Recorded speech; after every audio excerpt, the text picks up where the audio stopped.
Hello, I'm Kumar. I'm a professional SIMA tutor, Learn with Kumar. And my Facebook page is also Learn with Kumar. And my YouTube is also Learn with Kumar.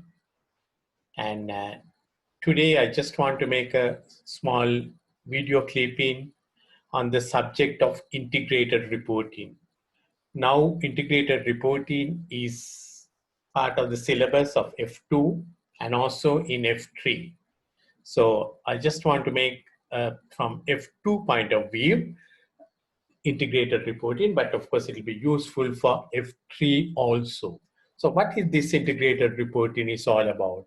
It's all about concise communication about how an organization's strategy, governance and performance and prospects lead to the creation of value over short, medium and long term. The board of directors and the senior management are there to create value. They have been entrusted the money of the shareholders to create value for them. And traditionally, we were always thinking in terms of creating value in monetary terms, and it's the maximization of shareholder wealth. And the emphasis was also always on the equity share capital, how to increase their wealth. But today in the modern business world, we have realized it's not only the monetary capital we have many other capitals with which we have to work. For example, the human resource capital, the infrastructure, the environment. Those are also the capitals with which we have to work. So, a good strategy, good corporate governance, good risk management will lead to creation of value. So the earlier school thought that only we need to create values through financials is now almost history. So that's why there had been a need for some kind of non-financial reporting, and that's how this integrated reporting has come into existence. In the SIMA syllabus, it was earlier in F3, but now they have put it part in F2 and part in F3 too.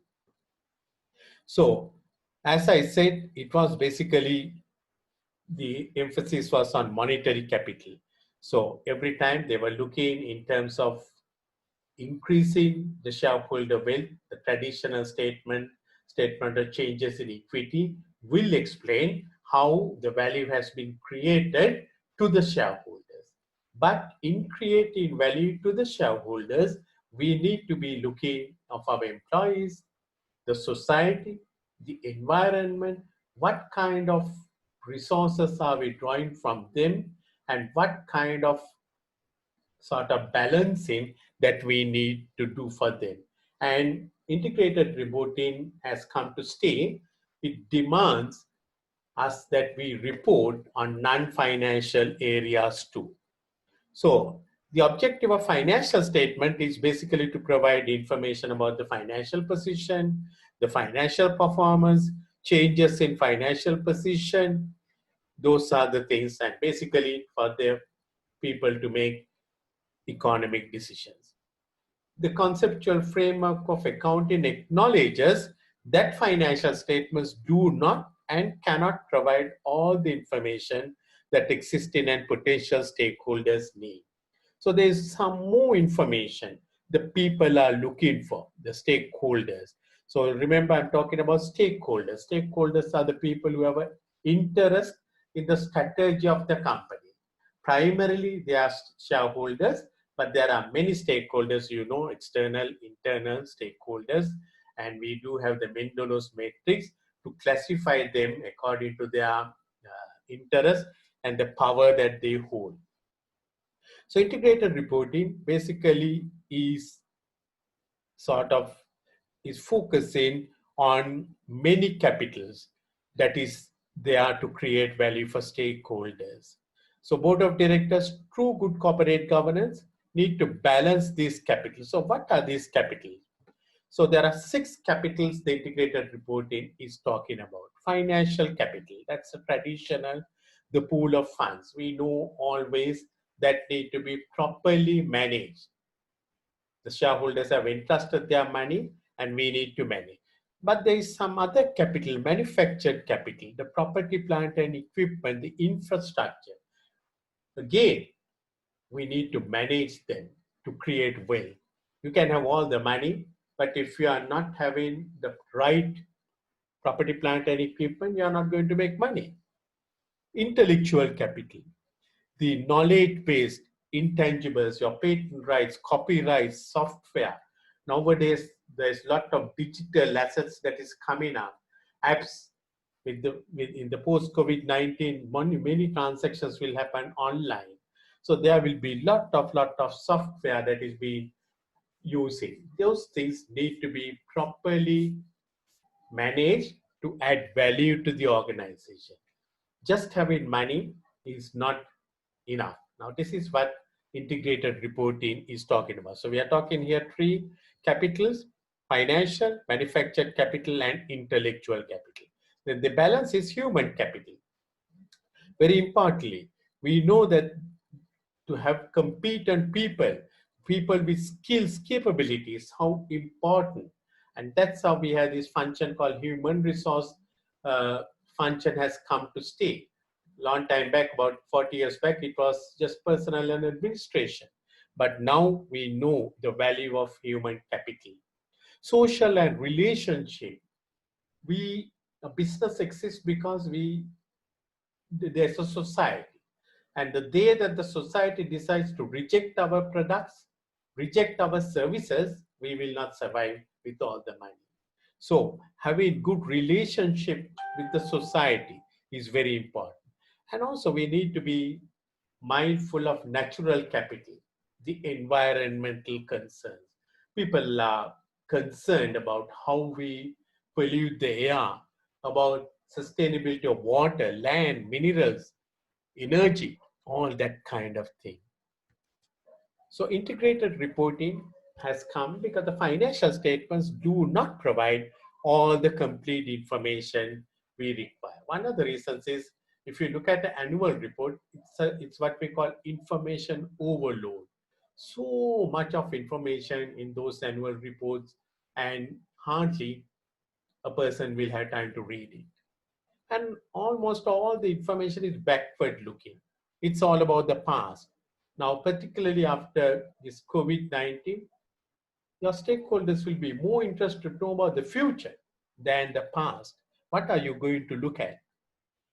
And the directors and the senior managers are somewhat reluctant to forecast because it's very difficult to forecast. I mean, at the beginning of 2020, there would have been many super forecasts, but suddenly the COVID-19 came and all the forecasts have gone wrong. So forecasting difficulties, and therefore the financial statements do not provide the kind of information they require. And also the accounting scandals, there have been a lot of creative accounting manipulations.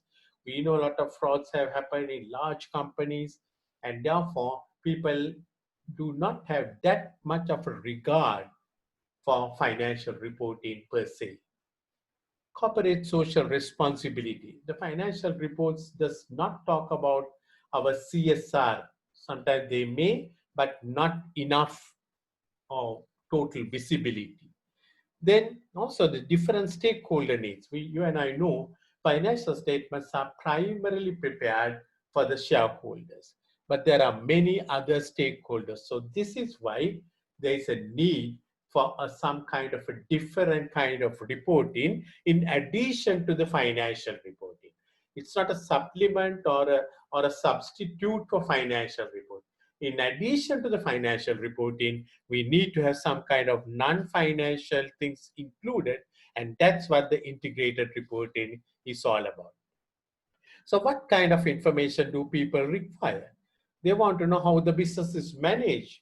Who are the people behind who are managing? Who is the CEO? Who is the CFO? What kind of experience, what kind of knowledge they do have? What about the future prospects? I'm sure everyone will be looking after COVID-19 to see the company's future prospects. What are they looking at? Then environment. People are becoming environment conscious.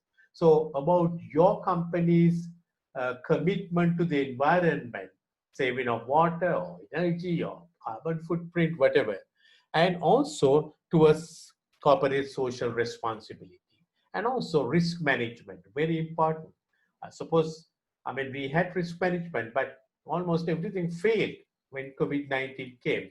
I don't think any of us are prepared for that kind of a thing.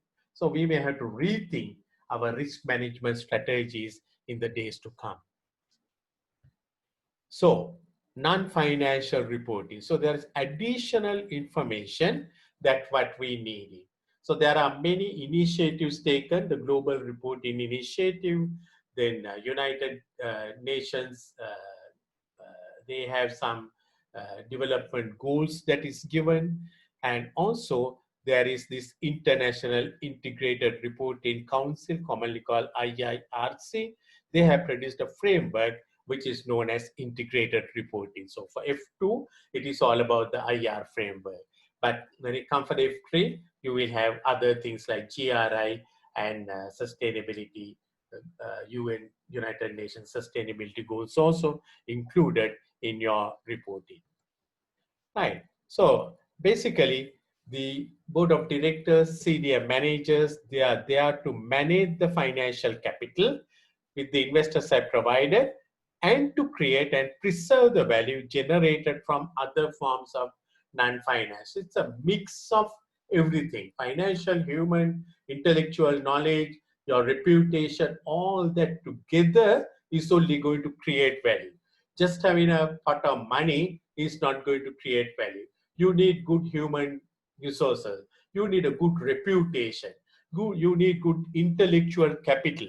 So all that together will form up. And that's why you can see some companies moving from one geographical area to the another geographical area because they might find some natural resources there, some cheap labor resources there. So that's why people are moving about. So what is integrated reporting? So it needs a resilient capitalism needs for two things, financial stability and sustainability.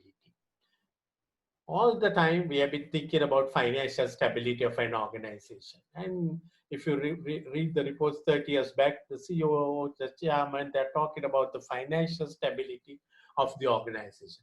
But today we talk about sustainability. Sustainability is looking for the future, looking at the next generation.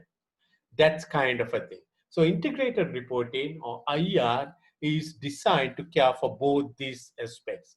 So it looks at wider range of factors which determine the value of an organization. As I said, those 6 capitals, including the financials, is needed to create value for an organization. I mean, you and I, both of us can have same types of organization, but you might have a better management structure, better CEO, some very competent human resources, people, and I may be lacking on those areas. You will be creating better value than me, even though we are in the same business. So there are some financial or tangible which we can easily account, like property, plant and equipment, all that kind of thing. But there are many intellectual things. Your reputation, it's not something which you can put up a value. Your brand name, all that, and your energy security, they are not reported in financial statement, but it has a value and it is going to create a value for your company. So this is what integrated. So integrated reporting will report about all these things.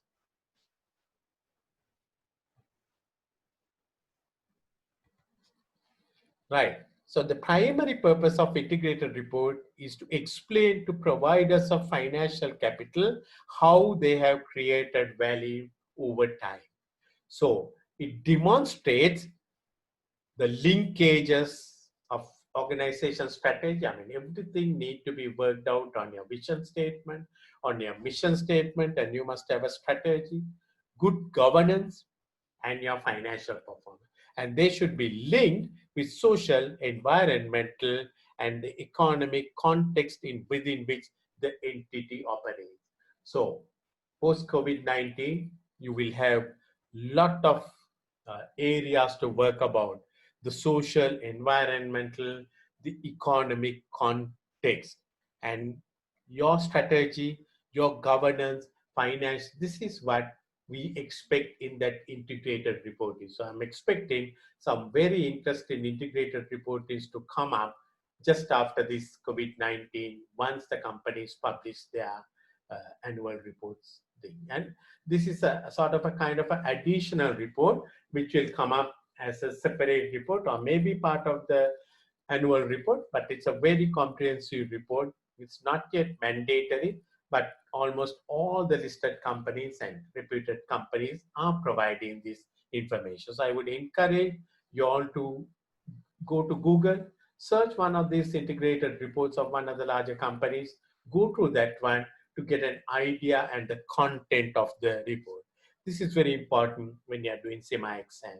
We need to know what it is all about. So by reinforcing these connections, integrated reporting can help business to take more sustainable decisions.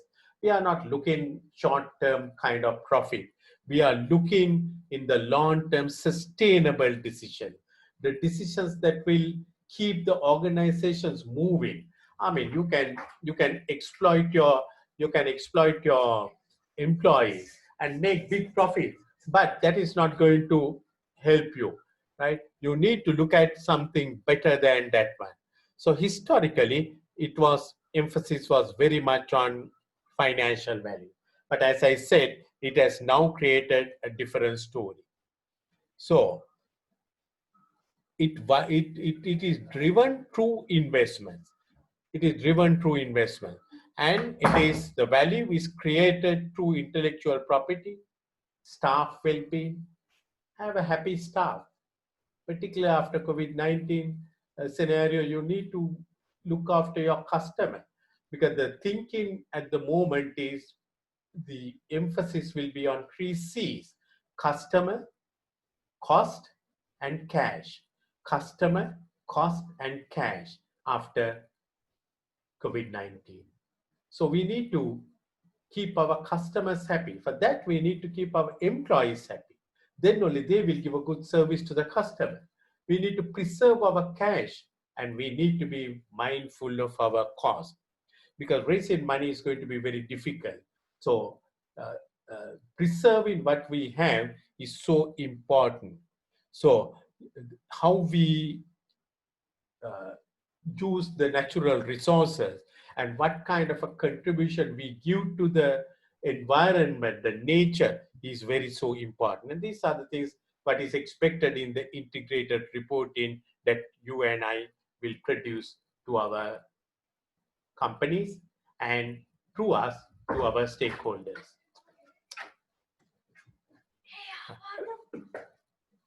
Integrated reporting committee, right? It is a committee that has been set up. So there is a very clear committee, a body that has been set up to report on the structured organizations kind of thing, right? About the governance, about the business model. It's all about the governance. It's all about the business model, integrating key financial and non-financial information.